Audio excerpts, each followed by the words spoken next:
At one point last year, the Chicago Bulls were 27-11.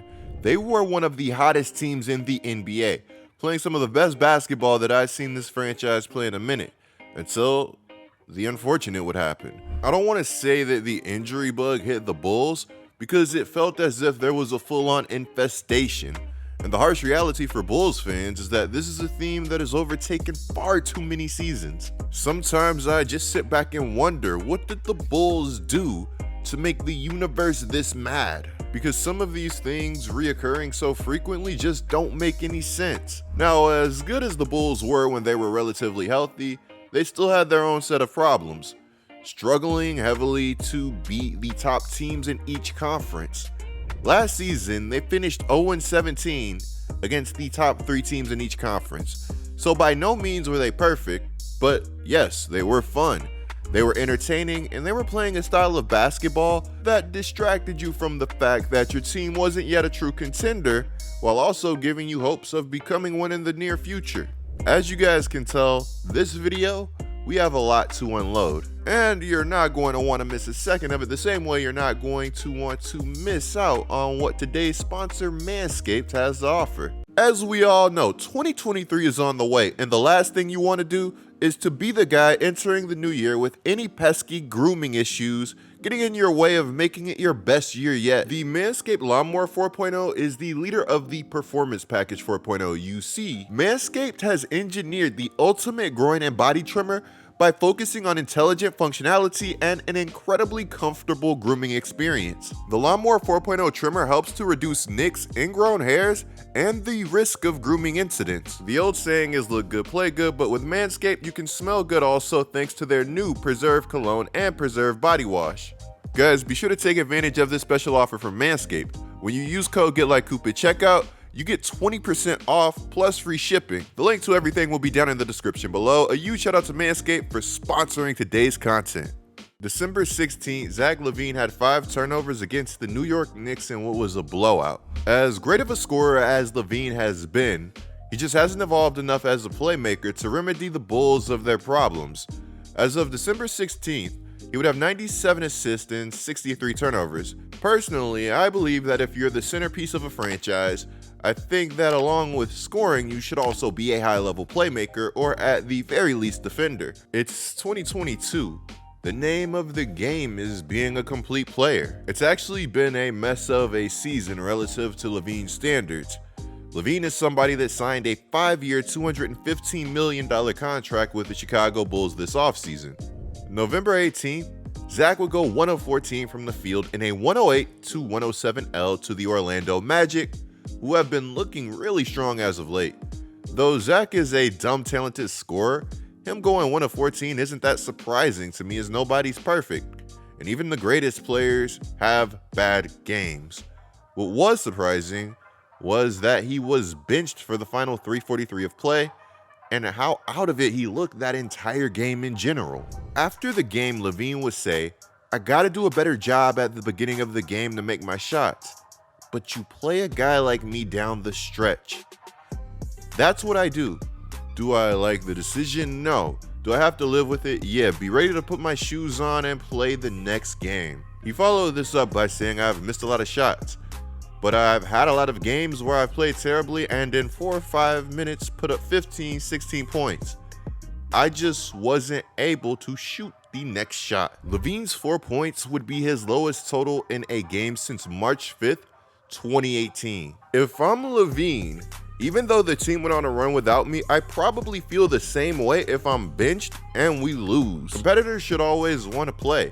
If he didn't want to, then there would be a problem, in the words of Steve Kerr. But with that in mind, it's hard to overlook that something just feels off with him and the Chicago Bulls this year. And reports like this one really don't make me feel any better. Apparently there was a blow-up between players at halftime of the Timberwolves' loss, causing Bulls coaches to go into the locker room while they were talking outside. A source said it was the second time it happened. The other was right after a game. According to Casey Johnson, multiple players directed their frustration towards Zach LaVine, and the situation intensified. Billy Donovan would go on to say that confrontation is healthy and players trying to hold each other accountable is a good thing. Now, while we're on the topic of Billy Donovan, I've never really been sold on this guy as a coach. Everything that he does just feels a bit too predictable. I was definitely shocked when he got that extension before the season, but to be a bit more positive, it can't really get worse than boiling, so it's only up from here. I mean, it has to be up from here, right, Chicago fans? Now, though this season hasn't gone as expected, at least DeMar has been somewhat of a steady constant, delivering big game after big game, trying his best at 33 years old to will this team to victories as he did last season while looking like a bona fide MVP level player. Last year, according to NBA.com, DeRozan was fantastic in the clutch, shooting 53.5% from the field and 50% from three. Lost in everything, his pure clutchness was a major reason that this team was as good as they were. This season? Oh no, you guys don't want to hear about this season. This season, the Bulls have struggled in clutch situations, going 3-11 in clutch games, meaning that games that they've been within 5 points in the last 5 minutes, they've been very, very bad. DeRozan is unfortunately down to 43.8% from the field in clutch situations this year.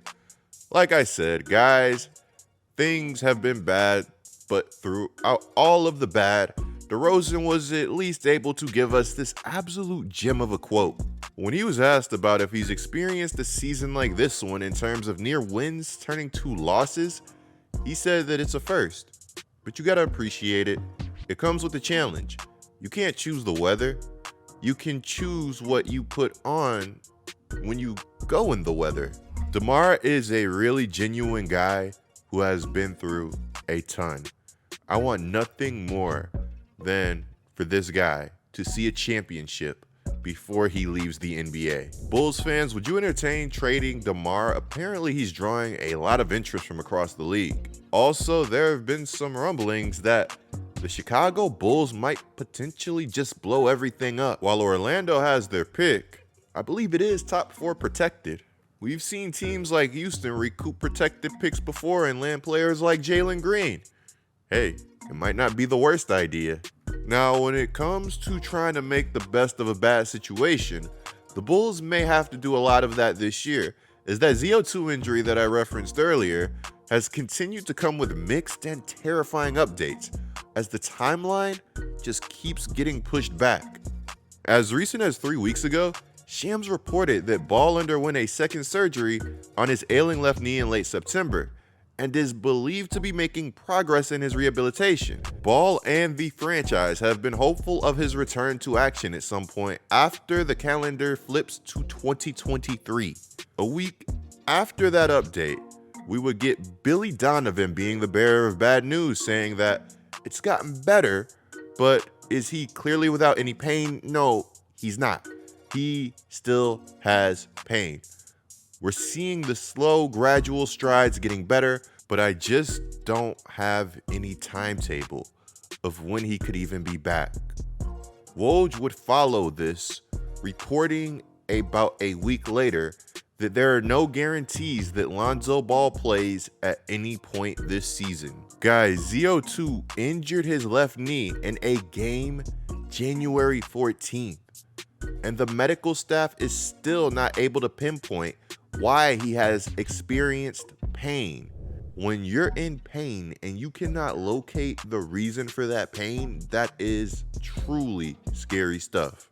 To quote Billy Donovan again, there's a lot of people that have tried to wrap their head around this in terms of trying to figure it out. If you guys thought that that was bad, wait until you hear this.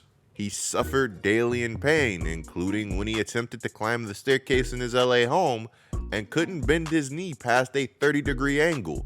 In the most recent update, Billy said that he spoke to Lonzo Ball, and he said that he's progressing towards running, no timetable on when he'll be cleared to try running, and then there will be a significant ramp-up period for conditioning, which obviously would have to feature him staying pain-free. Basketball aside, I want the best for Zoe. There needs to be a remedy to this situation when it's all said and done. With Zoe out, at least for the moment, though Dalen Terry has struggled, I want to see more of this guy. He's a big guard at 6'7", 6'8". He has playmaking talent and monstrous defensive potential. He was one of my big sleepers in this year's draft, so I really want to see what he can do for a team that needs it. Also, Bulls fans, I'm sorry about the Wendell Carter Jr. and Larry stuff. I just hope that the same thing doesn't end up happening to Patrick Williams, who's been shooting a silly percentage from 3 this year at 44.7%. It looks really good when he's aggressive and knows he's the guy. He's only 21, guys. Let's continue to give Pat time to grow into what he really can be. Now, guys, in the comments, let me know how you feel about everything and what you think the Bulls' next move should be. I think we're going to see some bonkers moves before the trade deadline, and I really do look forward to covering it for you guys. Clicking the video on the screen right now would be a great way to support my channel. I'm GetLikeCoop, bringing you guys the scoop until our next upload.